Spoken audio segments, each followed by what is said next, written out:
Hey guys, how's it going? Michael Troy here. Today we're looking at Jack Kirby's Fantastic Four Artisan Edition from Marvel and IDW, which is basically a artistic reproduction of Jack Kirby's artwork. It's a beautiful, amazing book. I love these books. So make sure you subscribe to my channel, hit like. I'm going to cue the intro and I'll be right back. MichaelFitzTroytv Comic book art critiques. Stories talk and sarcastic ways. Representing geeky gaze. Aliens, comics, rule the day. Hurry up and turn that page. Michael Fitz Troy. Okay, so IDW, a great publishing house, worked a lot with Marvel on these artist and artisan editions. One of the differences being the size. The artist editions are generally 11 by 17 to reproduce the natural size of the comic book art before it's printed, or the actual size, I should say, rather. But, so it's all in color, and it's direct scans of the art, and it's actually scanned in color. So you're getting like ink marks, you know, different gradient tones. You're getting notations. You're getting scotch tape. You're getting coffee stains. I mean, you're getting the closest you'll ever get to holding the real page in your hand. I know this is a long intro. I'm getting to it. But I just can't get over how beautiful these books are. I love them. I love all the John Byrne books, of course. I've had to get those. I think there's 4 of them, and there needs to be more of them. Begging for the Alpha Flight one. Please, please, please. Sign my petition. I do have one. Crazy enough. Oh, I should blank it. Anyway. But what else do I have? Michael Golden's Micronauts. I mean, Jim Lee's X-Men. Not too long ago came out. The one I'm looking for now is Dave Cockrum's X-Men. I lost a bit on eBay. If you're watching, damn you. It will be mine. But I want the big size of the Kirby, or the Cockrum one. So anyway, Kirby is one of those artists that, I feel like I really started getting into comic books with artists like John Byrne and George Perez and Paul Smith and Art Adams and Mike Golden. So looking at Kirby, I was like, oh my God, this is gross. This is ugly. And the older I got, the more my artistic tastes mature, and I realized how stupid I was. And I also kind of realized how I was kind of a fan of his art, as far as, you know, like the merchandising and the cartooning go, that definitely had the Marvel style, which was Kirby's look. So this Fantastic Four, the Artisan Edition, it's still a little confusing. Maybe it'd be more of a runway hit if it Artisan Edition. There might be another edition, I'm not sure. Anyway, so this contains Fantastic Four Annual 6, which culminates in the birth of Franklin Richards, as well as issues 71, 82, 83, and 84. That's pretty cool, that because in order to do these books, they basically have to do a, you know, a shout out, to find people who own the original art. See how gorgeous this is? Oh my God, Kirby is so amazing. Like, I can't believe I ever doubted him. And I don't know, I'm sure different people feel different ways about a few of the inkers who have inked Kirby. People, you know, debate between Joe Sinnott and Mike Royer, or Greg Theakston, I think, is one of them. I think they're all great inkers. I think the rotten apple in the bunch, but, you know, he's notoriously ruined a lot of people, is Vince Colletta. If he appears in here, I'll get more into it, but I guess right now I don't want to disparage him for no reason. Anyway, this is gorgeous. I love the Joe Sinnott inking. I love this close-up of the Kirby art. You get to see the beautiful lines of the pen work. Joe Sinnott's just such a great... I mean, he is overpowering a lot, like... John Byrne has used him before in Fantastic Four, and the Fantastic Four flashbacks in X-Men, what was it? The Hidden Years. And, you know, I kind of liked it. You know, I think it's kind of fun and refreshing. I mean, it's definitely Joe Sinnott. I love the way he draws the metallic. I mean, a lot of that's Kirby as well. I just think they work very well together. I mean, Kirby puts everything there, obviously. This is all like Kirby tech. I love this angle Kirby's doing. It's funny because, you know, Kirby has his own anatomy. I mean, I'm not shedding, I'm no, you know, not saying anything revelatory here, but I mean, it just makes so much sense. But his sense of perspective and dynamism and storytelling is like so on point and so amazing. And his commitment to his own style of anatomy, you know, it may not be perfect, but it works. And actually, it's pretty damn good. I mean, I think Kirby definitely belongs in, you know, the Hall of Fame of great artists and great cartoonists. You can see all the little notations. I mean, Kirby's basically doing everything. The Marvel method, you know, luckily they relied on such great artists who were such great storytellers and willing to run with the ball with these Marvel methods that Stan sort of created by having like phone conversations with Jack Kirby, and they would talk for 10 minutes on the phone. You know, they meet this villain for this reason and this happens and blah, blah, blah. And Kirby would just run with the ball. But, you know, Kirby's still putting all these like human moments in here too. I mean, you really get to know the characters a lot, which is why we love the Fantastic Four so much. And, you know, there is the debate against Kirby versus Lee, but I feel they're kind of yin and yang, because you read some of Lee's dialogue and, like, it's sort of undeniable, and his personality with the, you know, hey, true believers, this one has it all, you know, Jolly Joe Sinnott and Jack King Kirby and Stan the Man Lee. It's like, there was just such, like, a camaraderie about it that you sort of, like, felt part of the gang in a way, or just, like, rooting for your team, I guess. If you don't want to be that narcissistic to insert yourself into the creative process of making the Fantastic Four. Like, I feel like I might have just done that, but maybe not. This is, like, an awesome example of Kirby Crackle. If I always say any artist worth his salt knows how to draw a good Kirby Crackle. And this is a perfect example. I feel like Kirby Crackle has sort of evolved in a way. And Kirby Crackle should be. If it's not, I'm sure many cartoonists, you know, modern cartoonists and cartoonists of my age or older or younger, whatever it will be, have a certain level of respect or use of Kirby Crackle. And they might not even know what it is. And it comes from, you know, Kirby with all this energy and stuff. And I love it because his Kirby Crackle, that's kind of like an oxymoron, but is always very round and like well thought out and well placed. Very, what do you call it? Cosmic. Exactly the word I was looking for. And that's the power of Jack Kirby. It took an image of something like this to draw the word cosmic out of my mind. And I instantly had that feeling of seeing the cosmic. And this art is just so beautiful. And he just draws like really pretty women in like great fashion. I've always loved Crystal from the Inhumans with this weird bow in her hair that for like no reason. And it's just like odd sort of Kirby design that sort of is in perfect symmetry and sort of askew at the same time. It's like a very realistic, surreal kind of approach, and there's just such a beauty to Kirby's art. And I just love Joe Sinnott for just really doing such a beautiful job finishing it and embellishing it. And I just love, love, love all these like dirty notes and crap in the gutters. Comic book term, the space in between the panels is called the gutters.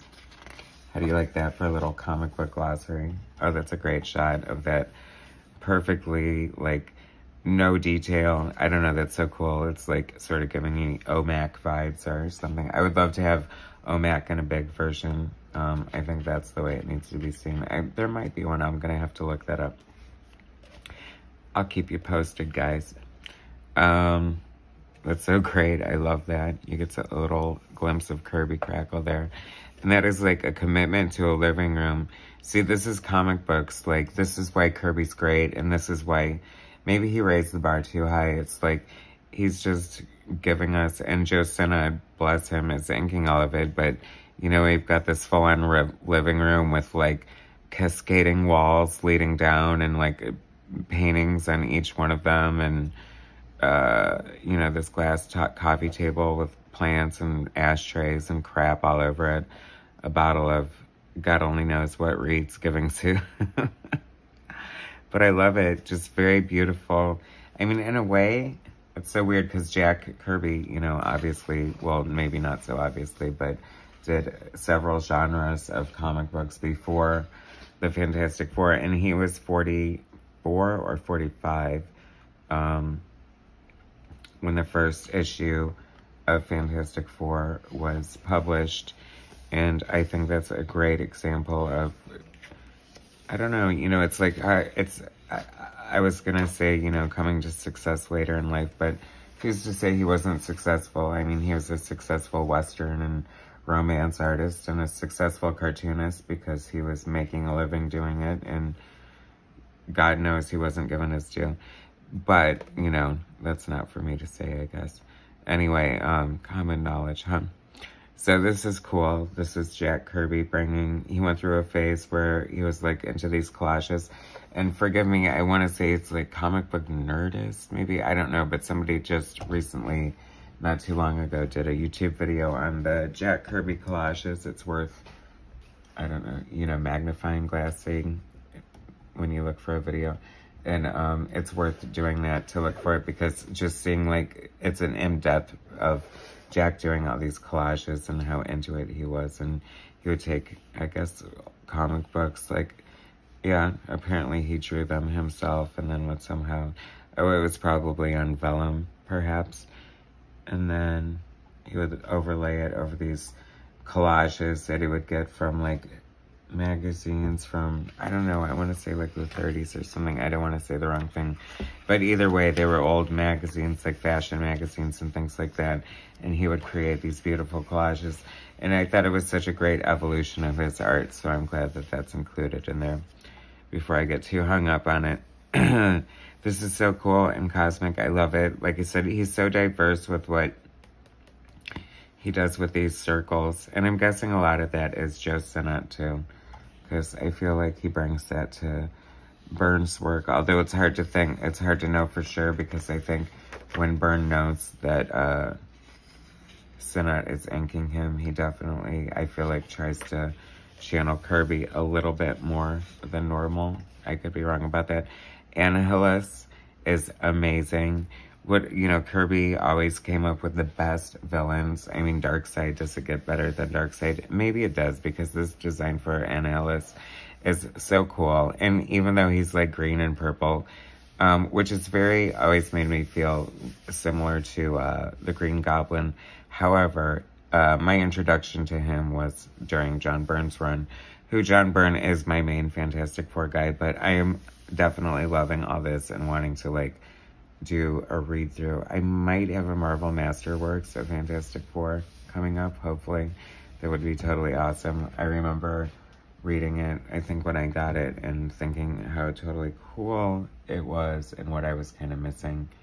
And this is a perfect example of that, because that is freaking cool. Kirby does the best villains. I mean, he does the best pretty much everything. Definitely, yeah. Revolutionized superhero comics forever. I mean, you can sort of see, in a way, in a defense, this is sort of a natural progression that would eventually lead to Image Comics, me getting philosophical here. Because this is so detailed and ornate and stuff. You would see people like, you know, Michael Golden and Art Adams sort of bringing this aesthetic to modern comics, even though they've been around for, what, 30 years now. Some really just beautiful art here. That is such a cool effect. I love that. The torch transforming. And I think this is what's kind of lacking in today's comic books. There's less storytelling. There's just a lot more posing and sort of stiff, you know, postcard-looking backgrounds. And I don't know, just people standing around talking. And you have, like, Kirby just, like, making everything move on the page, just, like, liquid right in front of your eyes. It's, like, mesmerizing. And this is why comic books were initially so popular and drew so many people in. And, you know, I hate to rip on modern comics, but especially the superhero ones from the big two just can't bring the noise like they used to. And I'd be happy to read something modern that blew me away, and I just feel like, I don't know, maybe I'm just picking the wrong ones to pick and choose from, but I feel a little let down every time I give them a try. I feel like something that comes like out of left field is more prone to catch my attention these days, and I can't think of it. Like Stray Dogs, I kind of like that, as upsetting as it was. And I've been digging, like, you know, just like super indie books, looking outside the box. You know, it's funny because wanting to read and experience fun new comic books, and I was such a superhero fan, but realizing that that's such a great shot of Johnny right there. There's just so much going on in a Kirby comic book. It just really flows so amazingly, and it's so cool. Oh, look, you can see the artboard with the stamp Fantastic Four. It's like they had no these were just like plates or tools or just like cogs, and you know, they just got used and abused and original pages. So these are actually in great condition. You can tell they're, you know, older from the discoloration and everything, but, you know, maybe they've been with a collector for a long time, because it seems pretty unprecedented. As much back and forth as there was about Kirby's art, and actually I saw this horrifying YouTube video that claimed, like Stan Lee, when people would come to the office, he had stacks and stacks and stacks of, some of it was like unused Kirby art, and I think some of it may have already been published stuff before they gave it all back to the artist, and he would just be like, here you go, and just give him a page of original art, which I think Kirby, known for his reputation, although his wife Roz probably would have stopped him, was known to give away a lot of his own original art, but that was not for Stan to decide. You know, I think that original art is sacred, and the artist should always retain that. You know, if you sell the image that you drew, fine, but the actual physical copy, that still means something. In this digital NFT, I'm sounding like a boomer, even though I'm not that old, kiddies. This is amazing. Did I just totally gloss past the fact that the Inhumans are now involved? Oh my god, how cool is that? I love that. What a great splash page. Just drawing a very pretty crystal there. I love the thing scratching his head. Reed looking a little casual. I love his hair. That's kind of different. Let's see if it continues to look that way. Yeah, that looks more like Reed. Loving that. Oh my god. Lockjaw looks amazing. I just love his musculature there and his face there. I think John Byrne is the one who made him eventually talk in the Thing series. Perhaps. That is so great. I love this inking and the way it just pulls the light. These really just look so gorgeous in black and white. I love, love, love seeing this art this way. That looks amazing. All these pin lines that they now do with digital inking. They had to like use actual brushes, and they just, I mean, the mastery of these artists. First of all, like I said, for Kirby being crazy enough to draw this stuff like 3 or 4 pages a day, And then Sinnott just coming in here and inking the crap out of it and just making it look gorgeous. Legends. I would say they deserve Kirby's, but they are Kirby's. This is amazing. That is so cool. I mean, this could walk down the Boulevard, Santa Monica Boulevard at any parade at any given day and slay.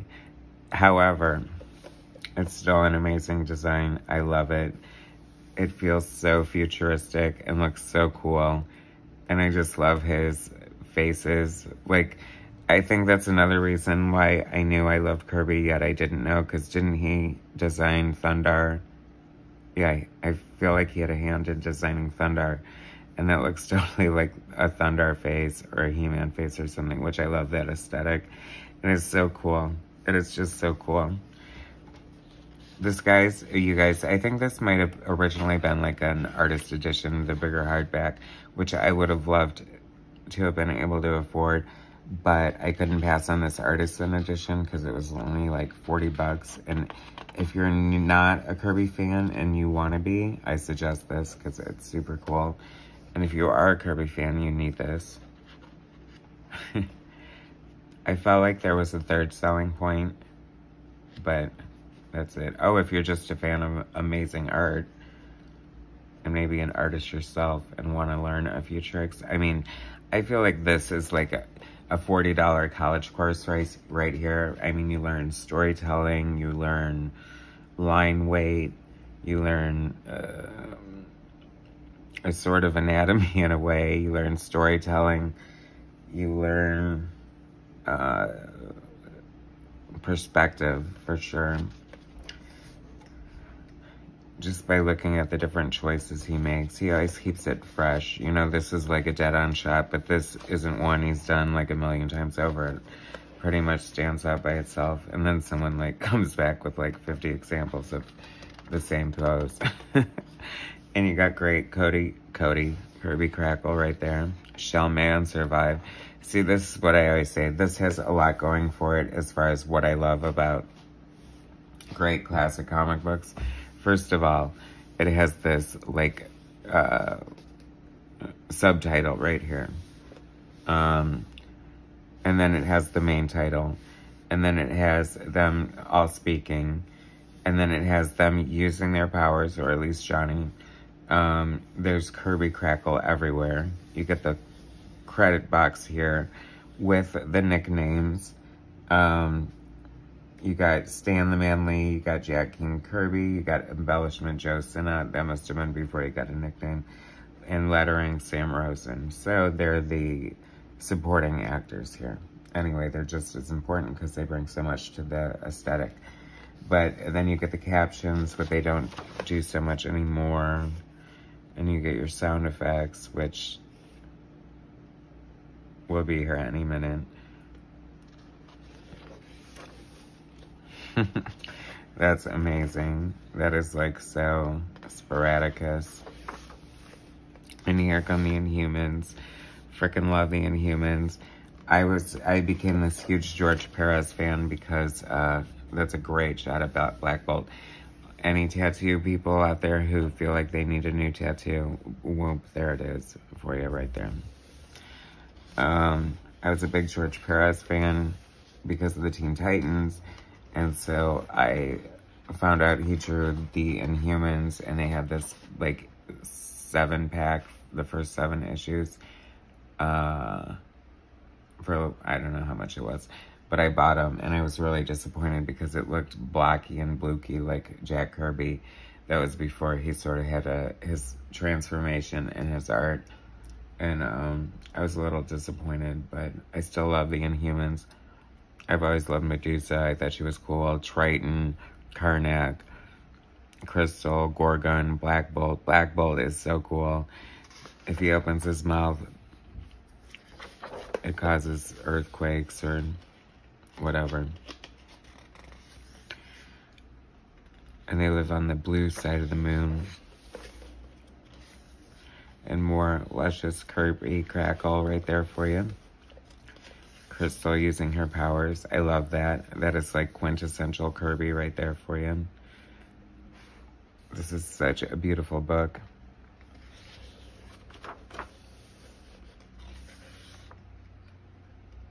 He just made the women look so pretty. And the men look very handsome too. I always, Black Belt looks handsome under there. This is great. These are such great Kirby, like, sort of side rejects. This makes me want to see Kirby draw the creature, or the Bride of Frankenstein. I wonder if he has or ever has. I'll have to look into that.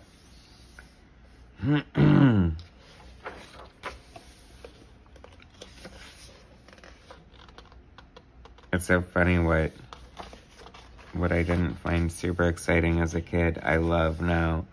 This is amazing, but I'm sure I had an appreciation for some of this stuff. I know I had never seen this before because this is cool AF, for real.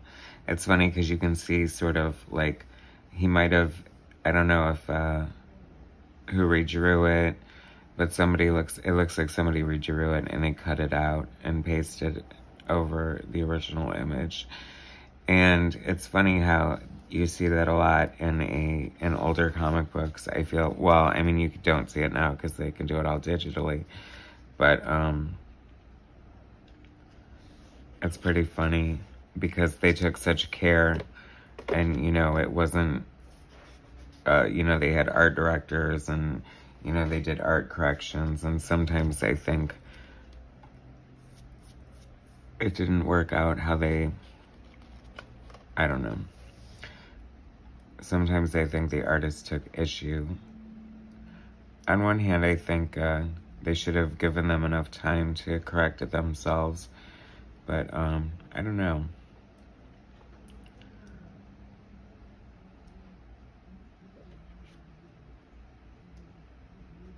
Kirby notoriously didn't really look at his published art, so he didn't really know. He was too busy working on the next book. This book is amazing. Wow, that is so cool. Amazing Silver Surfer. His art is just so iconic and classic and timeless in a lot of ways. I mean, it just has such a cool aesthetic that is just as futuristic as it is vintage, if that makes any sense. It's amazing. It'll always stand up. I love that. They must have had to redo her hair.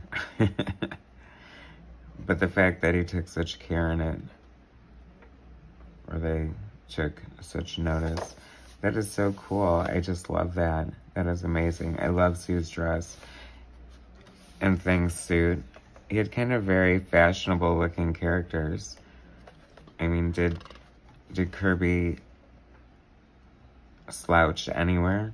I don't think so. I mean, he was no slouch. I know it was post FF for sure. Maybe towards the end, I don't know. They said he kind of lost his steam, but give the man a break. Oh, so he went down to, what, 3 books a month or something? Wow. That is gorgeous.